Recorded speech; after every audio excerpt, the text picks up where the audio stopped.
morning, good afternoon, good evening, whatever time of day it is that you're listening to this. Welcome along to another special episode of TurfCast podcast. If you follow us on the social media channels, you'll be fully aware that this one is another In Conversation With. And after following up a brilliant podcast, if I do say so myself, last week with Matthew Lawton, this week we've got former Claret and a championship winning Claret as well at that, David Jones. And of course, joining me on the podcast for the introduction and the outro is the usual Simon Townley. How you doing, mate?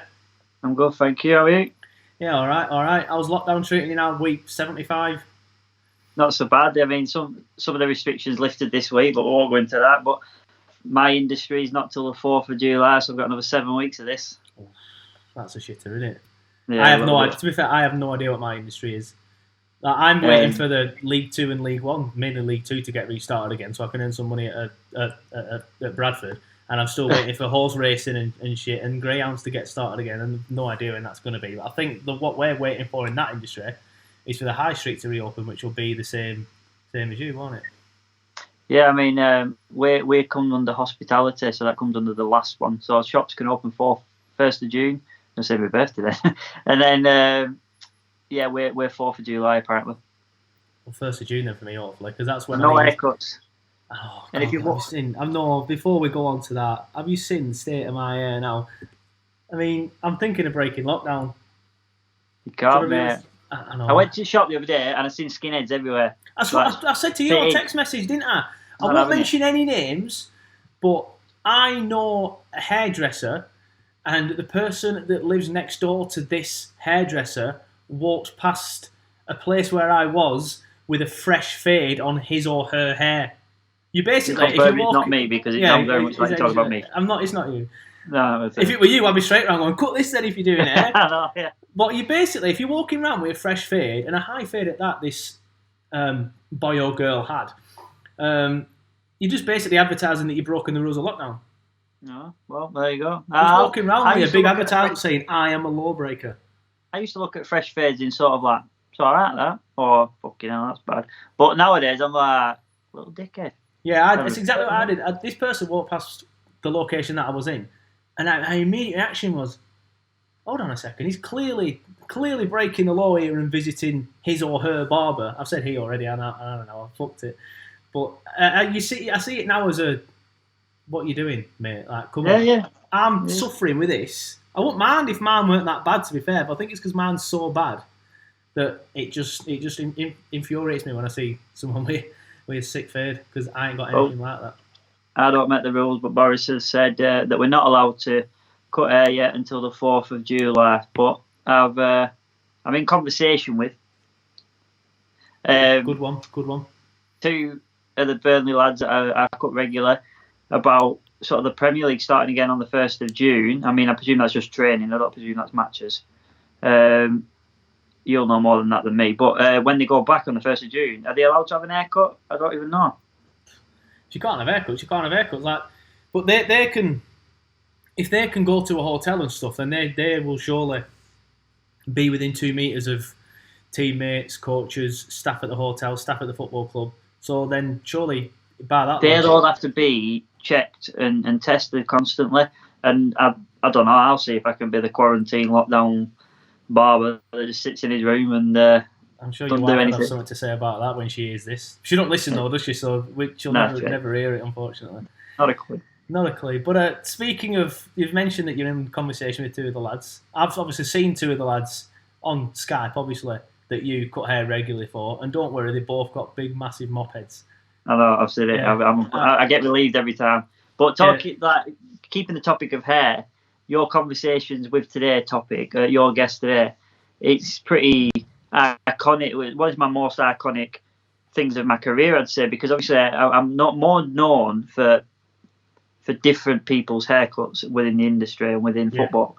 But I think this one was one of the ultimate sort of challenges that I completely transformed him. So for me personally, it was one of my sort of proudest moments in my football hair. Well, it's funny you mentioned that, and obviously you haven't heard the interview yet, and even when we play it now, you won't hear it until obviously when you come to watch it, probably Thursday or Friday. But towards the end of the podcast, we do talk about you transforming him. There you go. It does tell me the story of how you decided how you convinced him to not have just a skinhead all the time. That's that it goes I'm into it throwing in it quite a out lot of there, detail. mate. He can say what he wants. He wanted me to cut his hair. He practically begged me to cut his hair at one point. He was coming in my salon. He was quizzing me. He was intuitive. What's the word? Intuitive about like the way I was cutting Heats' hair and asking questions about it. He wanted me to cut his hair, mate. He was he's just saying that to be cooler. But let's be honest, I made him look better. I'm throwing it out there. Throwing it out there. Well, if he listens, he can get. I'm sure he might do, he might not, but he can. I'm sure he'll get back in touch with you and tell you whether he agrees or not. But just to make sure that you do listen to it, and people that are listening do listen all the way through. I also tell a story about the first time you ever cut my hair at the end of the podcast, at the end of the interview, and I've never even told you this story. I don't even remember this. I've never told it yet. You obviously you won't remember my perspective of that first ever haircut because you'd have been doing it in the way that you were taught. But that's all I'll say. And then I remember the certain things that I was thinking about doing and stuff like that. I've never told you, but I told Jonah, as I call him now, nickname terms, but I told him towards the end of the podcast. So I know you'll listen now. Brilliant. Well, I'm sure everyone's eagerly anticipating that now. I'm sure they are. Now's a perfect chance to introduce it. Here is my interview that I did earlier this week with former Claret and championship winning Claret at that, David Jones. All right, first of all, David, thanks for joining us on TurfCast podcast. No problem at all. First thing is, I guess we have to talk about the coronavirus lockdown and stuff. How are you finding it? Can't really ignore it, I guess. Yeah, like everybody else, really. Obviously, it's terrible for a lot of people, and you have to think about everybody suffering with it. Everybody involved. Yeah, it's just it's been a tough time, but. Yeah, personally, you just have to keep yourself busy, get into a routine, and for me personally, keeping fit is one big thing for me. How are you keeping fit? Well, maximising the time I can spend outside, going from a daily run, and doing ball work in the back garden, really, and gym work and things like that. So, yeah, just trying to make the most of some time at home and doing what you can.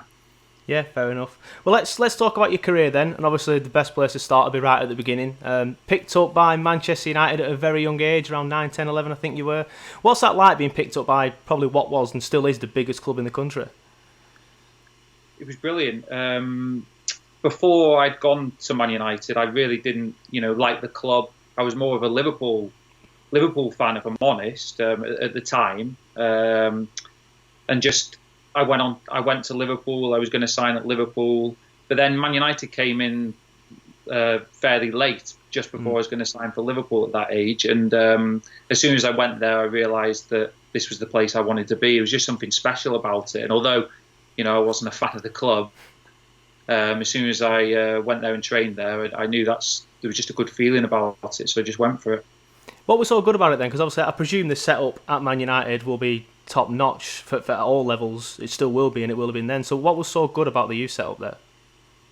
I think facilities were probably a step up for one, but as I mentioned, it was more of the feel of it, the welcome you got, you put on the Man United kit. There was a definite feeling of history that I know Liverpool's got an amazing history, but it was just that feeling of that you were a part of something, that you mattered. Even at age, 10 or 11.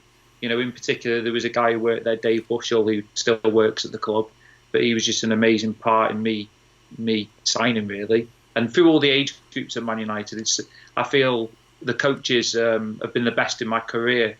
So at the time, they were ahead of the curve, and that probably demonstrated in the trophies they were winning and just how well the club was run.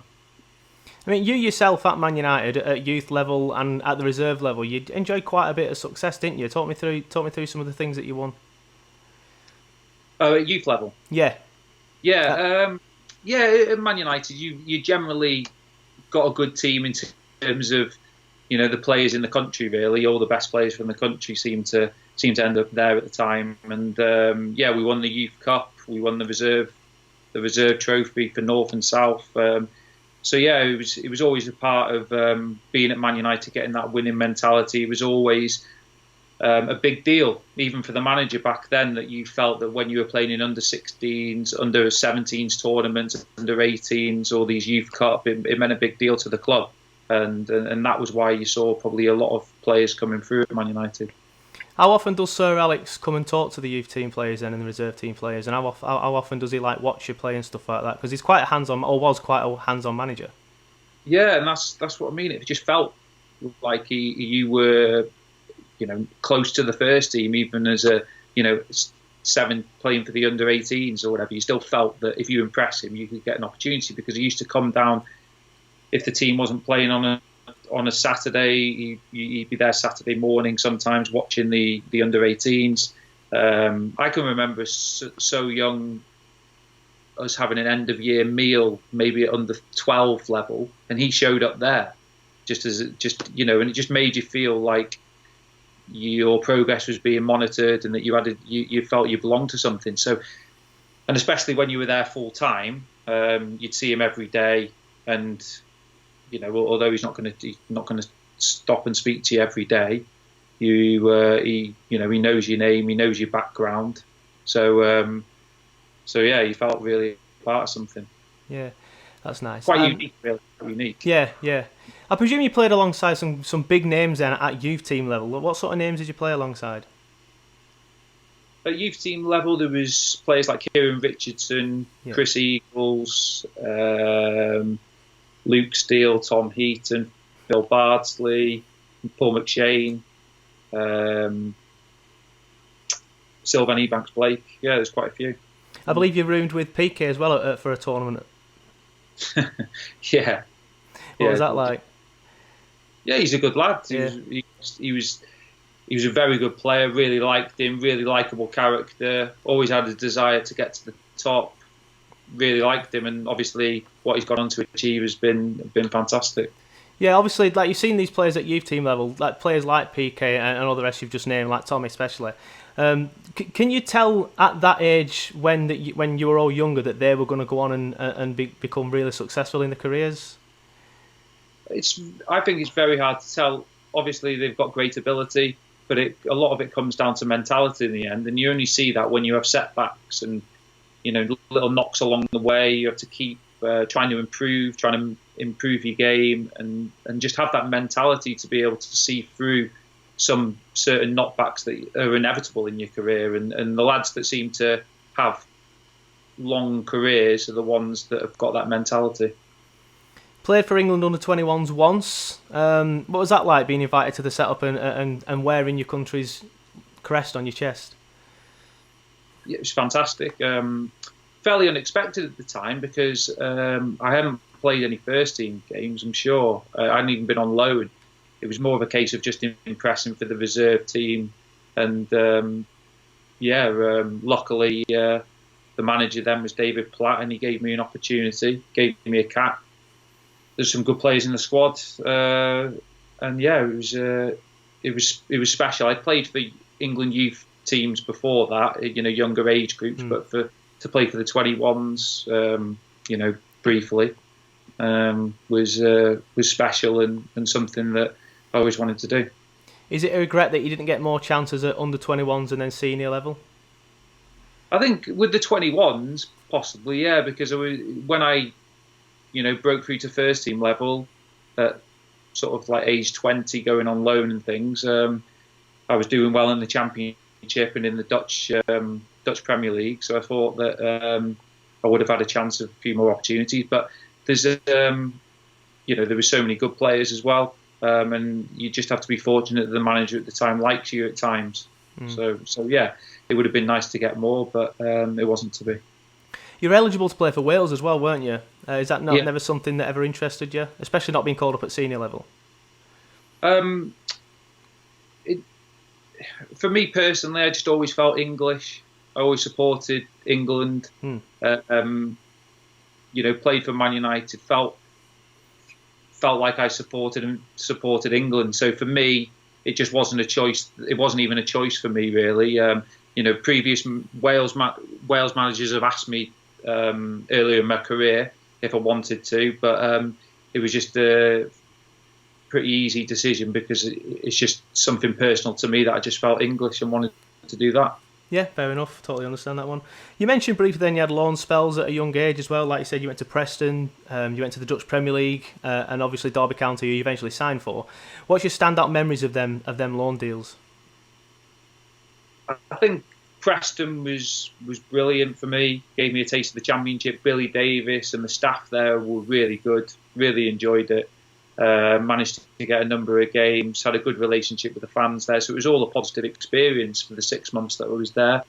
But then at the time at Man United, Rennie Mullerstein was there, the Dutch coach, and he had some links in Holland, and I had a fairly close relationship with him. So he thought for my development, because the aim was still to get into Man United's first team, that me going on loan and getting a different experience in Holland would help that. So we went out to Holland, and that was up there was one of my favourite times in my career. I know it was a long time ago, but it was just the people and the lifestyle and the football really suited me. So it was a great experience, and then gave me a good opportunity to come back into pre-season to Man United and to try and break through and get into the first team there. You know, went on the pre-season tour, was travelling with the first team all the time, but only managed to get a couple of appearances in the Cup. So when Derby came in and an offer was accepted, then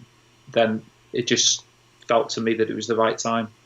Before we do move on to Derby, though, obviously there's a lot of young players do tend to go out on loan. Is that something you'd definitely recommend for any younger players trying to break into teams? I think so, and I think it's even more paramount now with the reserve league not being there. You know, when I was growing up, you used to have a lot of first team players on a weekly basis. If they didn't play on the weekend, they would want to play in the reserve game. So in that league, you had a lot of players that were playing first team football, playing in that reserve league. So it was a very good experience. You learned a lot. But you still felt you needed men's football regularly. So that's why you had to go out on loan. And to get that element of, you know, it's almost win at all costs at first team level. So, but now with the, you know, it's just under 23s and you don't get the first team playing as regularly in those leagues, that it's even more important, I think, to get that taste of men's football and more of a winning mentality. It's good to build mentality and, you know, fitness and the pace of the game. And playing in front of crowds as well, which is important. Do you think it's a shame they got rid of the reserve league and then created this under 23 league? Because I used to enjoy the reserve league. I remember once going to watch Burnley win a reserve league, and I used to go regularly and watch games like that. So I miss it. Do you think it's a shame they got rid of it? Yeah, I think so. Obviously, whoever makes these decisions has got the reasons for it, and it has got a certain development aspect to it, where, you know, there are a lot of good footballers these days coming through English football, as I feel, from academies, and so the setup has got its benefits. But I just think in terms of that, in terms of that mentality and playing, as you said, you used to go and watch them, so you know it was enjoyable football to go and watch. You know, sometimes I played in 23s games and they're not realistic to first team football. So you do miss that. So yeah, I do think it's a shame. Maybe there's a balance in that somewhere. When you say they're not realistic, what do you mean? Are they just not as physical, or is it just not as fast? Both really. Not as physical, not as fast. You've got some players who don't want to be there. You know, if I'm brutally honest, at some clubs. So you just don't get that competitive nature. And there's just obviously young players have got, you know, got many attributes, but sometimes experience and you know, the bit of, lack of experience and some naivety comes in. So it just doesn't feel like it'd be realistic on a Saturday in a first team game that they'd be playing a certain way and keep taking the chances they do. So in terms of that, it doesn't. Although it's helpful for a first team player to play in these games for general fitness, I think sometimes it's not really that match edge that you can get from a proper game. Yeah, okay. Moving on to Derby County then, like you say, you felt like the time was just right because you weren't getting the progression into the Man United first team because there were obviously a lot of good players there, like you say. So how did the move come about then? They just came in for you, or how did it work? I obviously had a relationship with Billy Davis from the time at Preston. He was the manager at Derby at the time, and he kept in touch with me, obviously kept monitoring what was going on at Man United. We just gone out of the League Cup, I think, and I think he called me and said, "Do you fancy it?" And he put in an offer.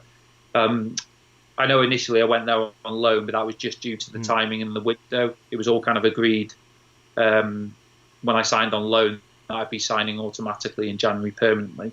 So they just made the offer, and I spoke to Sir Alex Ferguson, and he just said that they'd accepted an offer, and that's it really. In football, it happens pretty quickly, and there's no long goodbyes and whatever. It's just move on and on to your next phase. Yeah. So obviously, how do you rate your time at Derby County then? Because you did get a promotion to the Premier League, didn't you, through the playoffs? But I think you were in and out of the team. Yeah, in the first season, no, I played every game until the playoffs, pretty much. So it was really enjoyed that. It was a really good atmosphere at the club. Billy Davies had really generated a great mentality and great atmosphere around the place, and the town was buzzing really. So it was a great feeling, and then managed to top it off with the playoff win. It was a great season. The following season obviously wasn't good at all. Actually, it was pretty awful in terms of results on the pitch, and two, in terms of just the general atmosphere. I think a lot of things off the pitch were going on. Billy Davies departed pretty early in the season for a newly promoted club, and there was changes in the backroom staff, and with the boardroom. I think there was a rejig of things going off on the pitch. So it was a difficult time, and I was still a young player, and a good valuable experience to learn from. What's that like though, being a player at a club? Obviously, like you said, the first season was fantastic. All of a sudden, this second season, I think it was, like you said, I think it's a record-breaking worst points tally. I think that is the season. What's that like then, being a player in that sort of environment when you know it's not nice to be in, the results aren't right, the boardroom level things are going on there? What's it like as well? It must be difficult to concentrate on your football. Yeah, thinking back at the time, obviously I was a young player, and then your main focus is just kind of like on yourself and trying to, obviously help the team, but in terms of like you're just thinking, I want to play as many games in the Premier League. I felt at the time, I don't know how, from playing nearly every game in the previous season to not really playing in the Premier League season, for me personally, was disappointing. And then with this weird kind of atmosphere the next season, it was difficult. And as a young player, you've never really experienced it before. You haven't experienced it before, so it's you feel a little bit out of control. The situation's out of your control, and you kind of need the older players to get a grip as the squad, but there was changes in the squad, so it wasn't the same experienced players that we'd had the previous year. So it was all a bit of a mess, really. So, talking about it now, it's not a surprise how the results were so bad. Because of my experience in football, I know that these things have a massive part to play in on-field performances and results. But we also, as players, didn't play up to the level, and probably went up a bit too early and weren't good enough. It was a difficult year. Yeah, I can imagine. After Derby County, then you got the move to Wolves. I think you won the Championship in your first season. Yeah. What was that like? Again, Mick McCarthy brought me in. Really good manager, really good guy. Got the team playing really good football, really strong mentality, and we had some good players. So it was a really good season, really enjoyable. Made some really good friends that year on a personal level, and had a good relationship with everybody at the club. So it was a really good time at Wolves, and I've got some fond memories. Yeah, I think that's my first memory of you. I remember you playing at Wolves in that successful season at Wolves. But I think the season after, or the season after that, you started getting a few injury setbacks, didn't you? So that must have been frustrating. What's it like for a player when you've done so well, especially in your last two seasons in the Championship, you've won 2 promotions, and you're trying to kick on in the Premier League, and you just keep getting injury setbacks? Again, that must be frustrating.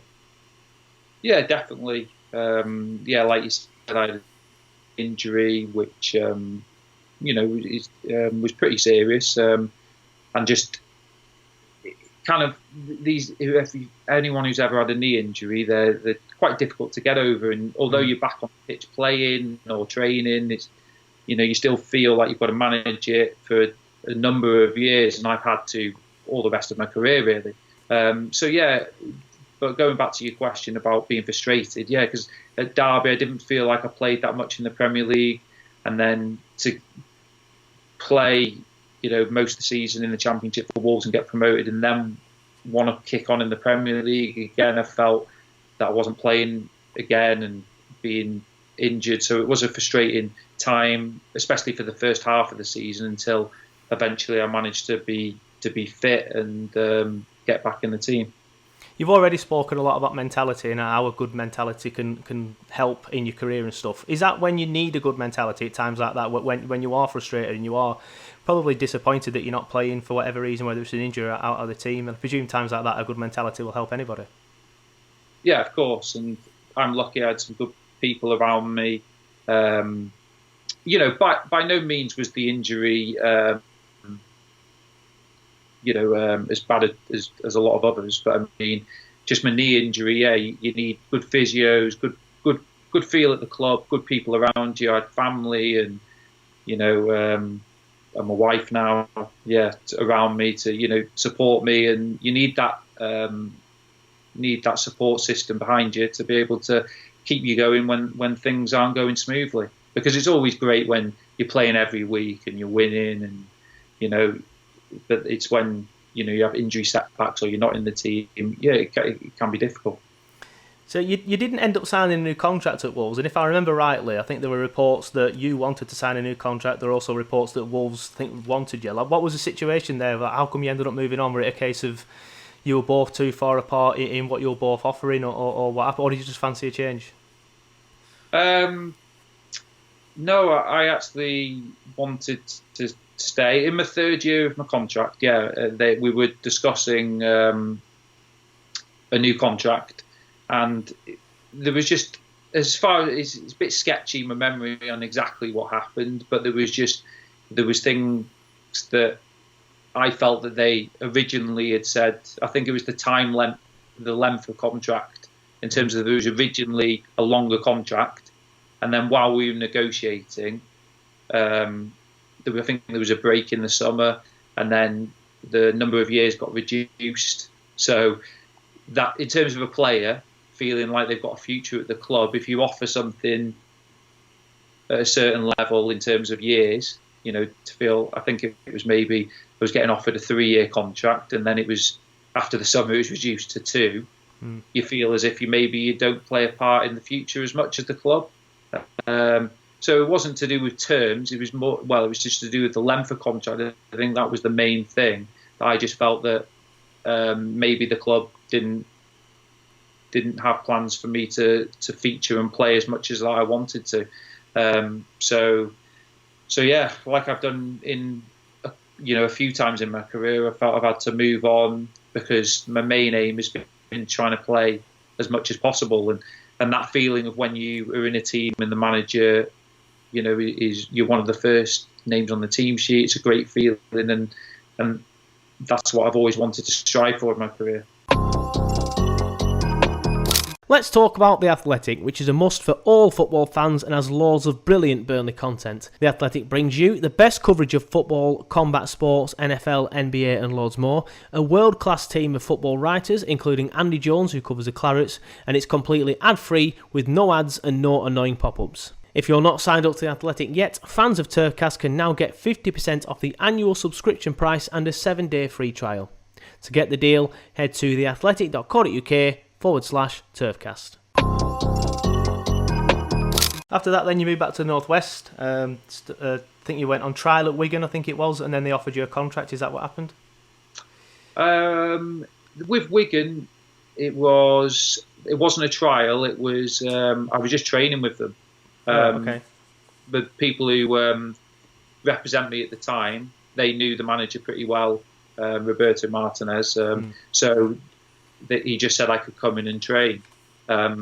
because I don't think they needed any midfielders or weren't looking at the time maybe for midfielders. So it wasn't really a trial. It was just to come and stay, because I was out of contract obviously at Wolves, so I just wanted to stay fit. But I think I had a month there and, got on with the manager and the players and must have done well, because they then wanted to talk about signing the contract. So that's what I did, signed 2 years there. How do you look back on your time at Wigan Athletic? Learned a lot again. Roberto Martinez is a great coach. So knowledgeable. Really learned a lot. Played some really good football there, and it was an enjoyable 2 years. And I know on the back end of that time I wasn't getting any opportunities, so I went on loan. But I always think fondly of my fellow players and staff at Wigan. Fair enough. I think you mentioned the loan there. You made an emergency loan move to Blackburn. So what was the situation there? Were they just short on players? Yeah, I think they were in a bit of turmoil. Managers changing. There was a lot of players there. There was a lot of discontent there, I think, at the club at the time. But the manager there just wanted to freshen it up a little bit and just said, got an opportunity here for you to come in. Do you want to come in and play a few games? Darren Moore, who I'd played with at Derby, he was the assistant manager there, or one of the first team coaches. So I spoke to him as well, and just thought, I can't remember how many games, maybe 15 games left of the season. Just decided to go and play as many games because I knew I was out of contract again. Yeah, fair enough. For obvious reasons, we won't go into too much detail in time about Blackburn. But what I want to know is, you've been on both sides of the East Lancashire derby. Obviously, you played for Blackburn against Burnley. You've played for Burnley against Blackburn. What's the difference in that game? What's the difference between how it is at Blackburn compared to how it is at Burnley? What's it like being on different sides of it? The intensity's there from both sides, I think, and I don't know if this is fair or not. I'd probably say, for what I think in recent times, obviously Burnley have been in the Premier League and Blackburn have had harder times, but maybe previously to that, for a chunk of time since the 90s, maybe Blackburn have been in the Premier League and possibly enjoyed more success, I'd say, in terms of that period of time. So Burnley maybe felt a bit of an underdog until obviously recent times, where they've managed to sustain their time in the Championship and Premier League and done fantastically well. So it kind of felt maybe that in the first game that Blackburn, that we were not expected to win, but I think there was a certain expectation from the fans that we should win. And I think as well that Burnley haven't won for a number of years, so that was a big factor in terms of Blackburn keeping that going. But similar intensity on both sides, and it was enjoyable to play to be on both sides of it. Yeah, obviously you were in the Burnley side when we did get that famous win against them. Like you say, with 30 odd years since we'd beaten them, I'd only seen us score against them a couple of times and stuff like that. As a fan, I was in the stands, obviously.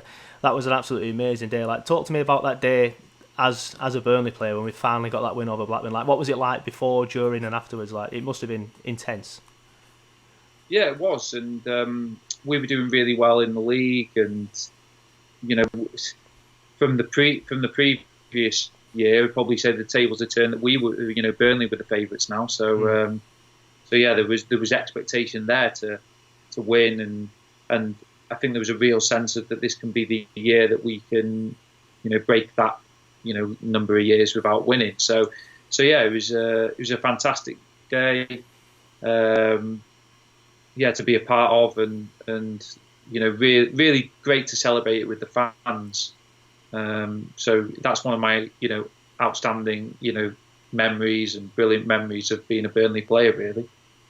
At the end of that season, that's the season you were at Blackburn, that was the season that you did sign for Burnley. But at the time, there were media reports, that you were going to permanently make a deal at Blackburn. Were there any truth in that? Like, was there any discussions between you and Blackburn? There was, towards the end of the season, there was discussions. The manager was Gary Bowie at the time, and I got on with him, and we did discuss about signing permanently, but it just never really materialised from both sides, really. So when I eventually spoke to the manager, Sean Dyche at Burnley, that I knew that was the place that I wanted to be. Yeah, so what attracted you to Burnley then? Was it the conversation with Sean Dyche? Was it the infrastructure of the club? Or was it a few things? Tom Heaton had signed there, so he'd had a week or two of being around the place, and just speaking to him, he really enjoyed it.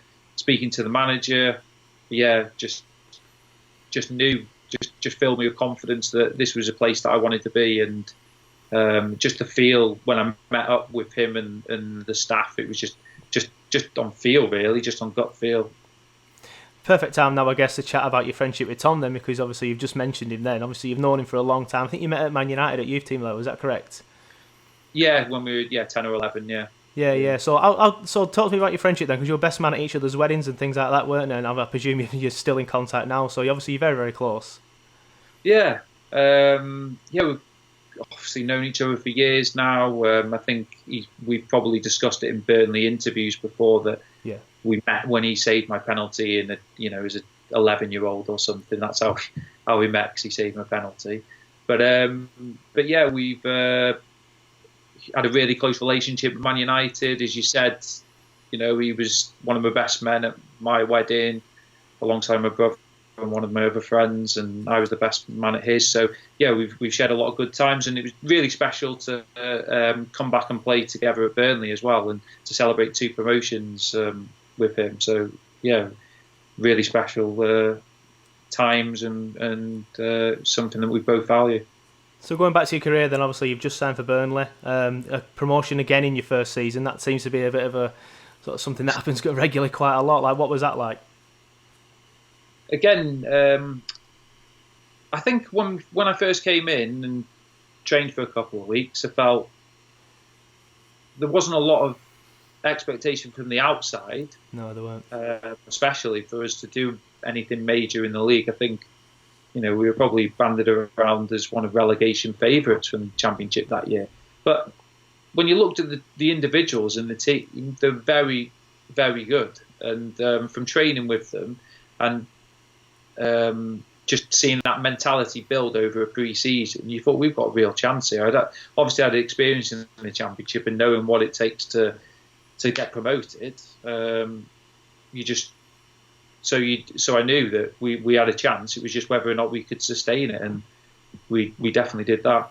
Yeah. Well, when did you as a group of players start talking about promotion then, and start thinking you could sustain? Because like you said, we had a good start, and we never really fell away, and then we just kept, the media especially just kept expecting us to fall away, but we just kept pulling results out of the hat. Like we've talked about the win at Blackburn, that were a massive one. I think we went 5 points clear of third at that time. So when did you as a group of players start thinking about like being in the Premier League and thinking, well, we can actually do this? There's different markers in the season where, like you just named a few. I think, if I can remember rightly, we played Derby early on in the season and away and beat them 3-0. And they were, I think is that the case? Was it? I believe so, yeah. Yeah. And yeah, we just felt that was a great result, especially away at Derby. They were one of the promotion contenders, and then there was another. I think we played QPR at home, who maybe won every game up until then or something. Anyway, they'd just been relegated from the Premier League and had a lot of good players in the team, and we beat them at home. So, and then the Blackburn game. So it was just little markers in the season. Just keep thinking this will just kick us on. This will just kick us on. And obviously, so much credit has to go to the staff and the manager for building that mentality. We had the word associated with that season was relentless. Just carry on going, keep winning, and everybody in that dressing room was just all, thinking the same and building that mentality together. So it was a really special season and one of my favourite in my career. Yeah, obviously season after in the Premier League, unfortunately it didn't work out that season, but I think it's fair to say that as a group of players, obviously we'll get into the season afterwards after this, but as a group of players I think it's fair to say you all obviously learnt a lot in that year in the Premier League, even if it didn't work out. Yeah, of course. We were, a team not with a lot of Premier League experience, didn't have a huge squad, but it was a season that, although we would have really, really liked to have stayed in the Premier League, of course, but it was one that we just, looking back, was one that was a good building experience for us all to come back and kick on the following season. The club included as well. They had a good, we had got a taste of it, came back into the Championship and built again and went stronger. And obviously this time, the club has managed to keep building on that and stay in the Premier League. So it was definitely a very, valuable season for the club. Yeah, so season after, obviously we've gone back down, we're in the Championship again now. Obviously that's the famous 23 undefeated season. It's one that I think everyone looks back on with great memories. What was that like as a player? I spoke to Matt Lawton earlier this week, and he says it was like it's fantastic to be a part of. Like, tell me what it's like to as a player, just to know that, especially in the second half of the season, like you're probably in the tunnel thinking like you're already beat, lads. Like, we're on this run now. I know that we're gonna carry this run on. What's it like as a player to be involved with a group of players that are, like, I know you've used the words relentless for the previous Championship season. I think the word relentless probably fits better for this season myself personally, especially the second half, just winning every single week. Like, what's it like as a player experiencing that? Yeah, like you've just described, you feel that you're in the tunnel, and we've already got a few points over the other team because of what we've been through. We know what it takes to win. I think that's what is a big thing, that when you are part of a team that's been winning every week, you just think that we know what it takes to win. We can see it over the line. It doesn't matter if we go behind. We've got the mentality over you guys. So it's just, it doesn't guarantee anything, that's for sure, but it certainly gives you a great chance to continue to win and to go on that run. So yeah, it was, like you said, the second half of the season was again a relentless one, and one that is another special season. Yeah, I think the first half of the season obviously was still fantastic, but I think we lost 5 games in the first half of the season. I think the obvious one is the 3-0 defeat on Boxing Day against Hull City. Like, what changed at that point, like with you as a group of players? Because obviously, like, as again Matt said earlier this week, that he said that you had a couple of meetings, you had a few discussions. Like, what was it that changed and made you a better team? We like you said, we did have a couple of meetings, and like the manager likes to get things out in the open, but we all, I can remember I know this. There was a very poignant moment where the manager, we all agreed that we had a look at the table and where we wanted to be, and we all agreed that we wanted to win the league. And to do that, well, we just all agreed there. The manager said that we all agreed, is this what we're going to do? What are our aims? What's our goal? Are we going to win the league? And we all mutually agreed that and said that out loud in that meeting. And I think that's a very powerful thing when everybody does that.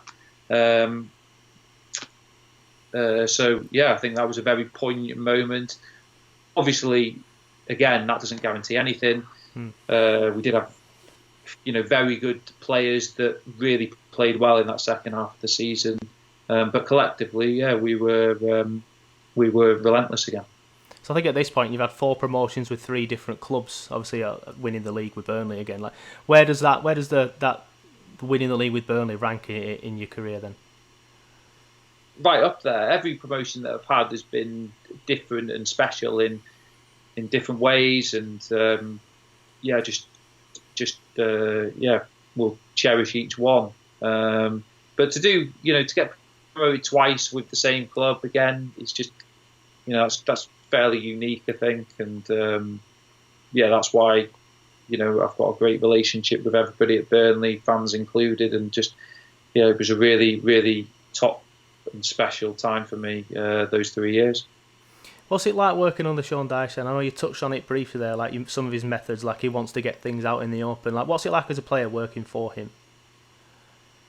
I really enjoyed it. It's got to be right up there as my favourite times in career. All positive stuff. I buy into the way that he does training, the way he is around the training ground. The way he builds mentality within a club and within a squad. I'm all on board with that. Just, exactly how I want to my manager to be. He pretty much ticks a lot of those, and if not, all those boxes. So for me, really enjoyable, and he's it's no surprise that he's managed to have success with Burnley. What do you make of his style of play then? Because I know a lot of opposition fans, no Burnley fan will probably say this, but a lot of opposition fans do tend to just like to label him with long ball, dinosaur sort of manager. Obviously, people who know football know it's a little bit more than that. Like, how would you explain it? I think maybe how the manager describes it is a mixed football. I think you probably heard that term, that it's a mixed style of football. In terms of that, it's just a style of football that I find quite sensible. In terms that you see a lot of players, a lot of teams, playing this brand of football that quite frankly puts you under pressure as a team a lot of the time. Burnley do like to play football, and you see it. You don't survive in the Premier League for this length of time without good players and players that play football, and they do. It's just that they're not going to play this, this fashionable type of football that's exactly is the fashion at the moment, that puts you under pressure. So, and I'm somebody who really likes to play football. I like to get on the ball and pass it, but I never felt that we weren't. We were just a long ball team and not playing good football. I felt, it was really enjoyable to play in. So I think it's unfair at times to say that, but I quite like the mixed football that Burnley play. So after several enjoyable years, I think it's fair to say, at Burnley, you obviously parted ways with the club. Like, how did that come about then? I presume there are a few conversations between you and the manager. So what sort of things? Obviously, I'm not going to ask you what was said, but sort of like how did it come about? Like you not being offered a new contract, I think it were, weren't it? Or was it a certain deal again, like it were at Wolves? I can't remember. Yeah, there was an element of not being offered a new contract. I was coming into the last year of my contract, and the club weren't forthcoming to me signing a new contract. We'd just been promoted, and as I said, they weren't forthcoming with a new contract as I was coming into my last year. And Sheffield Wednesday came in with a 3-year contract for me to sign, and it was probably the most difficult decision for me to make in my career, whether to move on or not. There was a number of factors as well contributing to that. It wasn't just length of contract. I felt, I think I've said this before. It's just I felt that I possibly wasn't in the future plans as much as I had been, because I played pretty much every game for 3 years at Burnley, and then I just felt with the club not being forthcoming on the future contract, that is an indicator. Sometimes you got to read between the lines here as a player sometimes, and you're never quite sure. But it just felt like maybe I wasn't going to be as regular as I had been, and I knew they were bringing in players for substantial transfer fees, which is another indication. So, and I know this is just football, and I know with success at a club that with Premier League football, you're going to bring in more players, which. I've never been afraid of competition. But then when you start to weigh up all these things, length of contract and things, that kind of thing comes into play. So it was just me being honest and having some conversations with the manager, and just felt, for me personally, it was probably an opportunity for me to move on. I know you'll probably say it's part and parcel in the game, and I'm sure it is, but what's it like emotionally when you leave a club where your best friend, obviously Tom Heaton, was still there at the time, you've enjoyed so much success there, you had a good relationship with everybody there, including the fans. What's it like emotionally as a player when you leave a club like that and go to a new club? Very hard. It's been the toughest move. I felt it's probably been the toughest of my career, even more so than when I was at Man United and moving to Derby. Because, as I said, I was still. I know it sounds. I played the first game of the season in the Premier League for Burnley, so I was still. I know I'm saying I may not have been in the plans for the future, but which sounds ridiculous when you play the first game of the Premier League season. But it was just how I felt, and it was, as I said, I had a great relationship with the manager and the staff, and just so it was definitely one of the toughest decisions. And you even question now whether it was the right decision or not, because it was such an enjoyable time, and I just really enjoyed. it. I really enjoyed after games going to my family and I would go to Costa down the road, or the Italian and the Palazzo in town, and have a talk about the game and have a meal or a coffee, and just things like that probably never, I didn't really spend a lot of time maybe in the other towns that I played in or cities, but I really like the people in Burnley and still have some good friends there. So all these things, it was emotional, and it, as I said, it still kind of has been since, really. So yeah, it was a tough decision. Obviously, after Burnley, went on to Sheffield Wednesday, then back in the Championship. How do you look back on your time there? With mixed emotions.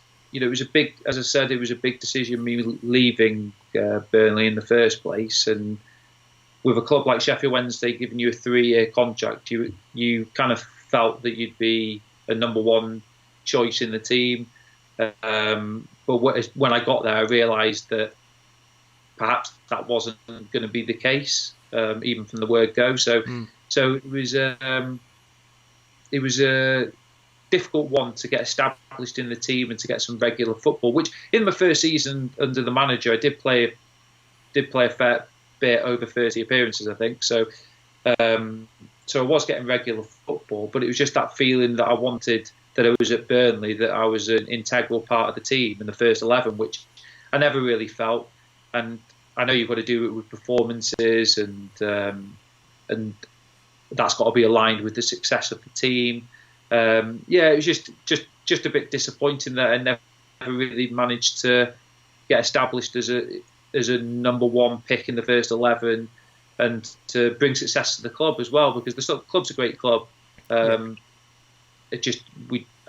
lot of investment was coming into the club at the time, so again, I wanted another promotion, but we managed to fall at the semi-finals and the playoffs that first season. So that was disappointing. And then the second season, there was changing with the manager, and I was just trying to leave the club again because of I'd had a chat with the manager, and the opportunities for me weren't going to be there.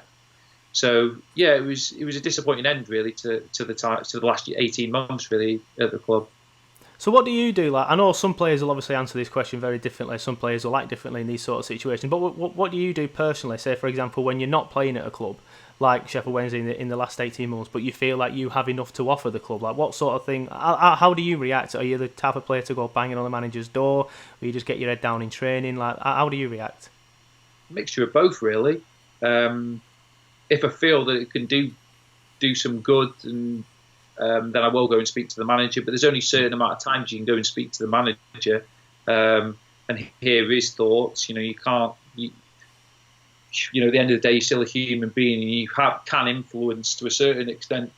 And not saying that managers will pick you because you bang on their door, but it's still showing you intent that you've got a strong desire to play. So I will do that if I feel that it's required, but also I've always given 100% in training, and whenever I played a minute on the pitch, and I'd never cause a fuss in terms of that. Always want to improve as a player, yeah, it's difficult. You can only control what you can control, and yeah, I can still reflect on my 3 years there and say that I gave everything, even for the last 18 months when I wasn't there. I was going in every day, doing extra training, living right off the pitch, making sure that if I was required by the club to play, then I'd be ready to go.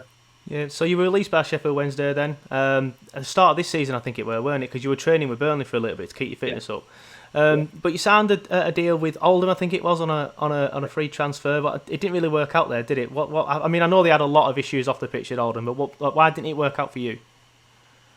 I just wanted to go and play games. It got to a point in the season where I wasn't getting any offers that I wanted to take, either because of geography or just not the right opportunity for me at the time. So I've been training at Burnley up until about end of November. So I was just getting desperate to play games, and the manager spoke to me at Oldham and said, do I want to come in there for 6 weeks or 8 weeks, whatever it was in the end. So yeah, I just played a few games and just saw out my contract, and that was it really. So not a lot to talk about in terms of my time there. It seemed quite brief, and managed to get a few games because I just wanted to keep my fitness up really. Obviously, you're without a club again at the minute. What's the plans for you now? I presume you'll want to carry on playing football. Yeah, I'm 35, but I still feel a desire, and I feel like my body is still more than fit enough to be able to cope with the demands of playing football every week. So I still have that desire to continue. I know, obviously, with the current situation, we don't really know what's going to happen in terms of the restart of football. But yeah, I would just be eager to get started in football once again, when it starts up again. So yeah, I'm keeping myself fit, as we've already discussed, on a daily basis, ready to go. And yeah, I feel fresh and excited to try and get back into a club, because I feel I manage my body well and I feel really fit. And even training with Burnley, from July, they're a Premier League club, and I still feel more than fit enough to cope with the demands that they put on every day. So, which I really enjoyed it. So yeah, looking to kick on again. So what sort of things do you have to do then when you're without a club? Is it plenty of phone calls, or is it a case of just constantly telling your agent sort of thing, like make sure you're speaking to people? Like, how does it work? Like, because obviously you're desperate to play, like you say, you want another club. So how do you go about getting another club? Mixture of things really. You've got an agent and representative who's making calls on your behalf, but also using whoever whoever might need a midfielder in your position, those kind of things. So yeah, I'll be waiting on opportunities where teams need a midfielder, and if I need to go into the club and on a trial basis or whatever to show that I'm fit enough, because obviously I've had a good career with a good pedigree, so there's nothing obviously in terms of a footballing point of view that I need to prove, but it just in terms of maybe not playing as many games this season, I need to show my fitness. So I'm just whatever opportunities where clubs need midfielders, then I'd be happy to go in. Final one for me, because I know you need to get off by about 1:30, but obviously no plans for retirement just yet. But when you do retire, like what do you think? What side of football, or if you want to carry on in football, like what are your plans after retirement? Is it management, media, or just something completely away from football? At the moment, I'm just kind of trying to get a bit of taste of everything. I'm doing my coaching badges, so coaching does interest me, and managing does interest me. But you need to get a feel for it, and I've been a player a long time now, so will you enjoy that side of football? I don't know, so I want to get a taste of that. That's why I'm doing my coaching badges. There's a bit on the education side I'm doing. I'm going to do a degree in sporting directorship, so I can get the business side of football or any other sporting organisation and see if I enjoy that. There's other courses that I'm doing in terms of business as well, to get a feel of that. There's also in terms of representing players, is that I have a desire to help and use my experience to help players in their development in football. So that's an interest of mine. Or it could be something, as you said, completely different and out of football. I haven't discarded that because playing for a long time in football, do you want to experience something else in life? Maybe you just want to be a fan of football. That would be, quite enjoyable to just go around and go and support Burnley every week. Yeah, you're more than welcome, mate. You definitely can come along, definitely 100%. And then you can go to bars as well and not really worry about your body, I guess, so much, obviously, because you won't be playing and stuff like that. So there is that side of it. But like I say, that's it for me, mate. Good luck with all of that as well afterwards. But thanks very much for coming on. I really, really appreciate it, because obviously you don't have to do it. So thank you very much, mate. It means a lot for me that you've come on. No, thank you very much. And I was surprised you could fit me in, because Simon Townley seems to be on there every week. So. Well, I needed some fresh blood, I think. I keep saying to people, like, people must be fed up of what me and Simon are saying all the time, so it's good to get some people on with, because people will be interested to what you have to say, they're interested to what Matt has to say, that's why we're just trying to do something a little bit differently. But obviously you mentioned Simon now, so I'll quickly digress. I remember when you first joined Burnley, obviously you didn't have any hair, you didn't have a beard, but then Simon eventually got his hands on you, didn't he? And I remember at the time he was telling me that he was trying to get you to grow your hair, but you're like, no, just shave it all off. Like, what did he have to do? Excuse me, what did he have to do to try and convince you to finally grow your hair? He's quite clever, really, because I used to share lifts with Tom Heaton, and Tom Heaton used to see him first for a haircut. Yeah. So, typical Tom would say, "Let's get up early in the morning. Let's go for some. We'll go for a haircut. I'll get you a coffee. You just sit there." He's never once bought me a coffee, Heaton. But I used to go there and sit there and talk to Simon, and Simon quite clever in terms of, saying, he can do something with my hair. So he just got me interested in it. And, I'm not one, all my career I basically shaved my hair.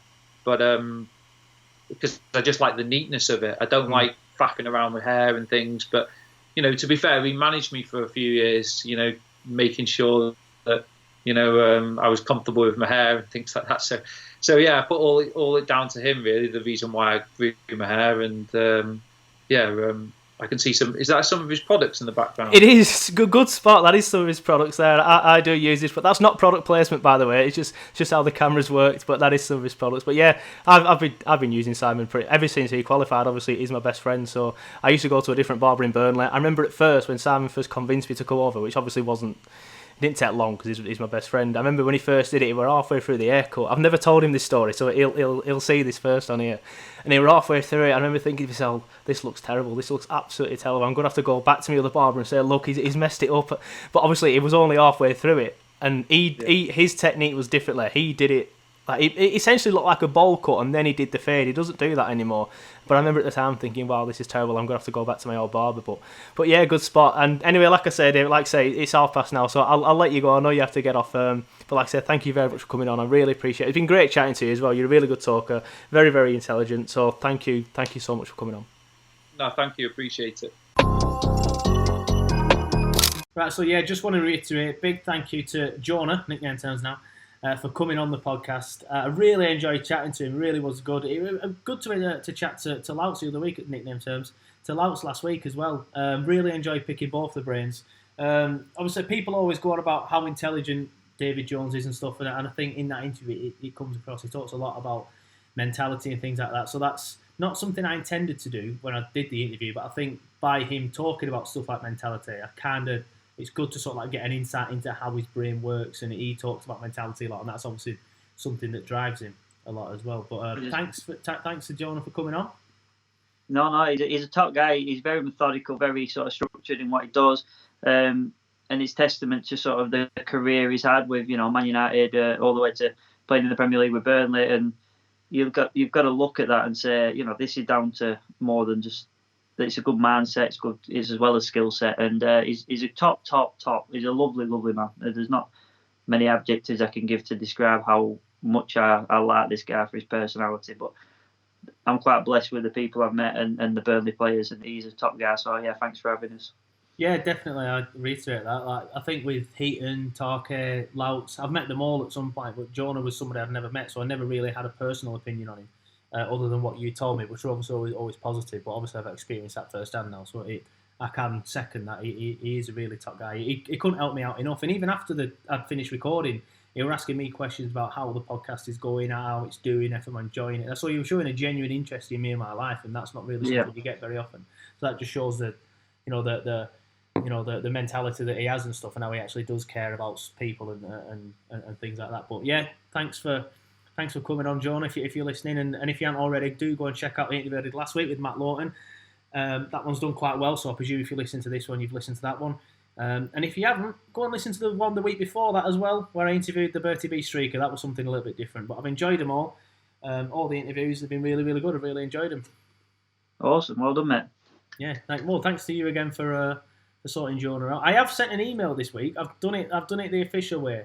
I won't put any details out there on the pod. I'll tell you as soon as we finish recording. I've sent an email out there to try and do it the official way, because I want to get someone on again, either next week or the week after, depending on how long it takes. But hopefully we can do more stuff like that. But also kind of shoehorning our things in between. That we haven't really had a chat about Burnley on the podcast for a while, have we? Because we've just been getting interviews, but not much has been happening either.